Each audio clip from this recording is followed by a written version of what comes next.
இப்போ hero secretary கிட்ட இங்க காவேரின்னு யாராவது இருந்தாங்களான்ற மாதிரி விசாரிக்க 6 மாசத்துக்கு முன்னாடி ஒரு பொண்ணு இருந்துச்சு. ஆனா அதுக்கப்புறம் பில்டிங்ல இருந்து கீழே விழுந்து செத்து போயிருச்சுன்னு சொல்றாரு. இப்போ மோப்பனாய் ஜெபனேசரோட ஸ்லிப்பர்ஸை மோப்பம் பிடிச்சி ஒரு வீட்டுக்கிட்ட போய் கொலைக்குது. இந்த வீடு தான் காவேரியோட வீடான்னு ஹீரோ கேட்க இது இல்லைன்னு செக்ரட்டரி இன்னொரு வீட்டை கை காட்டுறாரு. அந்த வீட்டில் இப்போ யார் இருக்காங்கன்ற மாதிரி கேட்க அங்கே இப்போ யாரும் இல்லை, அந்த பொண்ணு இறந்ததுக்கு அப்புறமே எல்லாரும் வீட்டை காலி பண்ணி போயிட்டதா சொல்றாரு.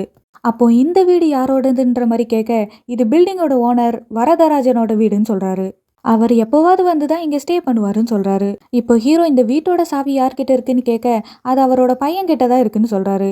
இப்போ அவர் பையனுக்கு கால் பண்ணா நாட் ரீச்சபிள்னு வருது. ஹீரோ வாரண்டோட வரலான்ற மாதிரி சொல்லி அங்கிருந்து போயிடுறாரு.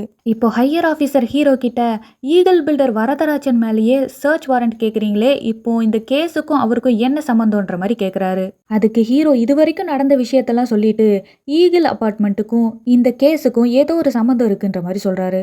பிப்ரவரி 7ஆம் தேதி காவேரின்ற ஒரு பொண்ணு அந்த பில்டிங்லேருந்து விழுந்து இறந்திருக்கு. கேஸை ஹேண்டில் பண்ணிக்கிட்டு இருந்த ஒரு போலீஸ் ஆஃபீஸரும் ஆக்சிடென்ட்ல இறந்திருக்காரு. இதனால தான் இந்த கேஸுக்கும் வரதராஜனுக்கும் ஏதோ சம்மந்தம் இருக்குன்ற மாதிரி சொல்ல அதுக்கு ஹையர் ஆஃபீஸர் வேற ஆங்கிள் யோசி இந்த கேஸை எப்படியாவது முடிக்க பாருன்ற மாதிரி சொல்லிடுறாரு. நம்ம ஹீரோவும் சிரிச்சுக்கிட்டே அங்கிருந்து போயிடுறாரு.